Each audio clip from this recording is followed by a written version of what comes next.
direction de la SOALFIN. Alors, la SOALFIN en région wallonne, c'est l'organisme qui apporte toute une série de garanties aux entreprises et qui chapeaute, qui a la tutelle des invests. Oui. On peut dire ça.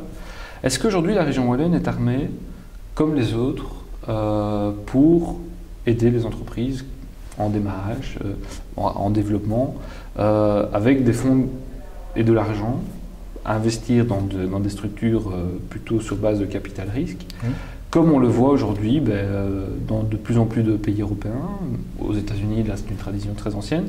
Et est-ce qu'on tient la distance aujourd'hui par rapport à ces régions-là? Donc clairement, aujourd'hui en région wallonne, il y a un grand nombre d'entreprises qui travaillent avec des acteurs de capital à risque. Je pense qu'il pourrait y en avoir encore plus. Pour ce faire, on doit essayer aussi de convaincre davantage de patrons que l'ouverture du capital est une bonne chose. Et c'est une bonne chose sur plein d'aspects différents, que ce soit sur l'image tout d'abord de l'entreprise, tant vis-à-vis de ses fournisseurs que de ses créanciers, et plus particulièrement des créanciers financiers, des banquiers. Les banquiers aiment bien d'avoir un partenaire qui soit là et qui puisse aussi absorber certains coups durs avec le patron d'entreprise dans la PME en particulier.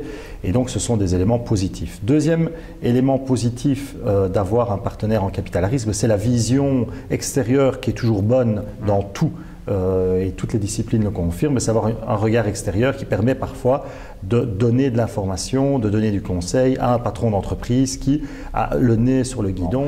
Au niveau du capital à risque, un élément qui est souvent mis en avant dans la littérature, dans les statistiques et tout, et qu'on n'arrive pas à faire percoler sur le terrain, c'est la notion de création de valeur, création de richesse.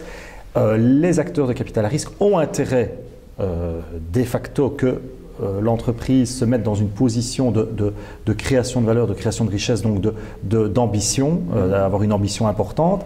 Et cela ne percole pas suffisamment. On voit trop souvent les acteurs de capital risque comme des requins, alors qu'en réalité, s'ils rentrent à une valeur de 100 et que demain ils sortent en ayant pris 20% du capital à une valeur de 200, si lui c'est vrai qu'il est passé de 20 à 40 en valeur, le patron d'entreprise a sa richesse qui est passée de 80 à 160. Et je pense que ça c'est vraiment très important, cette notion de création de richesse. L'acteur de capital à risque, quand il partira, il partira avec toujours une participation. On aime qu'en région wallonne, les participations restent minoritaires. C'est pas bon d'avoir des financiers qui soient majoritaires dans les PME en tout cas. C'est clair que tout le monde s'y retrouve. Quelqu'un parlait aussi des accidents de la vie, qui disait voilà, une maladie ou ce genre de choses qui fait... Moi, mon premier dossier, enfin c'était peut-être pas le tout premier, mais c'était dans les premiers mois de mon activité en capital à risque, c'est un patron, un one-man show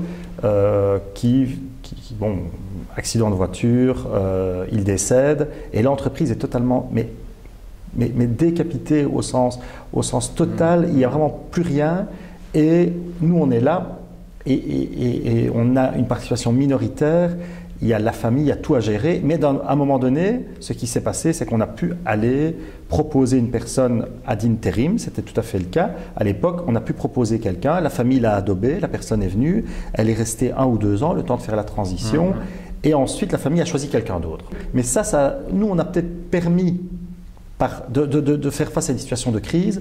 On a permis aussi à ce moment-là, très clairement, de soutenir l'entreprise parce que l'activité a fortement chuté, parce que la personne était vraiment une personne clé.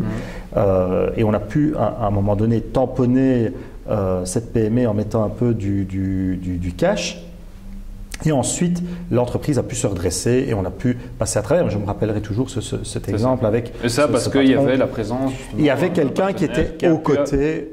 Qui a pu épauler à un moment donné pour faire en sorte qu'on trouve. Tout à fait. Cette personne tout à fait. Intérimaire finalement. Trouver la personne et mettre l'argent. Et permettre la continuité finalement. Tout à fait. Donc ça, c'est un bel exemple. Enfin, dans une situation dramatique évidemment, mais on a pu le faire. Dans d'autres cas, on a aussi. On doit aussi faire face à des coups durs qui sont parfois la perte d'un gros client. L'entreprise est monoclient ou pratiquement monoclient et en perdant un gros client, il faut pouvoir se dire est-ce que le business model de cette boîte est encore viable alors qu'on a perdu un client qui fait 60% du chiffre d'affaires ou 40%. Est-ce que c'est encore viable? Si oui, moyennant quelle restructuration? Quitte à faire un accordéon et à faire une restructuration pendant 4-5 ans, le temps de repositionner l'entreprise partout, et de reprendre par après une croissance, mais si on ne fait pas ça, on perd tout. Et donc on va regarder le business model, on va regarder le produit, on va regarder l'équipe, et le management bien évidemment, mais ce sont des situations auxquelles on est confronté quotidiennement dans les Invest Wallons.